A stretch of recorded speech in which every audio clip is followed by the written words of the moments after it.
Hi அஸ்ஸலாமு அலைக்கும். Welcome to Roshini Yusuf vlogs. இன்றைக்கி நம்ம பார்க்க போகிறது 1 kg சிக்கன் பிரியாணி ரெசிபி தான். அதுக்கு தேவையான பொருள் எல்லாம் சைட் பை சைடு எடுத்து வச்சுட்டு வாங்க எப்படி செய்யலான்னு வீடியோக்குள்ளே போகலாம். ஃபஸ்ட்டு ஸ்டவ் ஆன் பண்ணிவிட்டு 3 kg பிடிக்கிற மாதிரி பிரியாணி பாத்திரம் எடுத்துக்கோங்க. தென் பாத்திரம் நல்லா சூடானதும் 200 ml ஆயில், 1/2 kg பெரிய வெங்காயம் நீல வாக்கில் கட் பண்ணி சேர்த்துக்கோங்க. தென் 6 பச்சை மிளகா நடுவில் கீராமல் சேர்க்கணும். அப்புறம் 2 டேபிள் ஸ்பூன் கல்லுப்பு சேர்த்துக்கோங்க. ஆனியன் நல்லா 90% குக் ஆகிற வரைக்கும் குக் பண்ணணும். அதுக்குள்ளே பார்த்தீங்கன்னா என் பையன், அம்மா நீங்கள் சமைக்கிறது ஒழுங்காக தெரியலன்னு சொல்லிட்டு மடியில் வந்து உட்காந்துக்கிட்டான். அவனுக்கு குக் பண்ணுறதை பார்க்குறதுக்கு ரொம்ப பிடிக்கும். எப்பயுமே இப்படி தான் பண்ணிகிட்ருப்பான். நல்லா ஒரு 5 minutes குக் பண்ண அப்புறமா ஆனியன் நல்லா 90% குக் ஆகி வந்திருக்கும். நீங்கள் பார்த்தீங்கன்னா உங்களுக்கே தெரியும். ரொம்ப கோல்டன் ப்ரௌன் ஆகிடக்கூடாது, மசாலா கிடைக்காம போயிடும். ஜிஞ்சர் 100 grams, கார்லிக் 100 grams சேர்த்து அரைச்சி வச்சுருக்கிறதுலேருந்து 170 grams ஜிஞ்சர் கார்லிக் பேஸ்ட் எடுத்திருக்கேன். 4 டீஸ்பூன் ஹோம்மேட் கரம் மசாலா எடுத்திருக்கேன். 1 டேபிள் ஸ்பூன் சில்லி பவுடர் எடுத்திருக்கேன். பச்சை மிளகா சேர்த்து இருக்கிறதுனால நீங்கள் காரத்துக்கு ஏற்ற மாதிரி சில்லி பவுடர் சேர்த்துக்கங்க. நான் இந்த அளவுக்கு தான் காரம் சேர்ப்பேன், எங்களுக்கு கரெக்டாக இருக்கும். எதுக்கு நம்ம மசாலா பவுடர் இப்போவே ஆட் பண்ணுறோன்னா கலர் நல்லா கொடுக்கும், அதனால தான் நம்ம ஆட் பண்ணுறோம். தென் ஆனியன் நல்லா சாட்டே பண்ணும்போதே 1 kg ரைஸ் மெஷர் பண்ணி 2 டைம் வாஷ் பண்ணி ஊற வச்சுட்டேன். பிகாஸ் சிக்கன் குக் ஆகிறக்குள்ளே ரைஸ் ஊறிடும். ரைஸ் 1/2 hour சோக்கானாலே போதும்.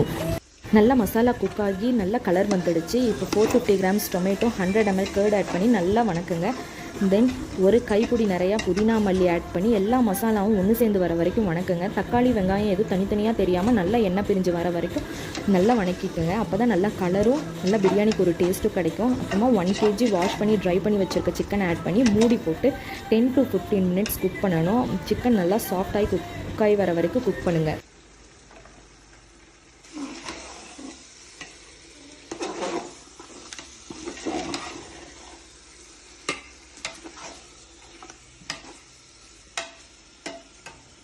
சிக்கன் நல்லா குக் ஆகிடுச்சு. தென் எதில் ரைஸ் மெஷர் பண்ணோமோ அதில் 2 cup வாட்டர் ஆட் பண்ணி நல்லா பாயில் ஆக விடுங்க. நல்லா பாயில் ஆன அப்புறமா நம்ம ரைஸ் போட்டுக்கலாம். தென் ஊற வச்ச அரிசி எல்லாத்தையுமே நல்லா ஸ்ட்ரெயின் பண்ணிவிட்டு, தண்ணி கொஞ்சம் கூட இல்லாமல் ஸ்ட்ரெயின் பண்ணிக்கோங்க. ஸ்ட்ரெயின் பண்ணிவிட்டு நல்லா பரவலாக போட்டு விடுங்க.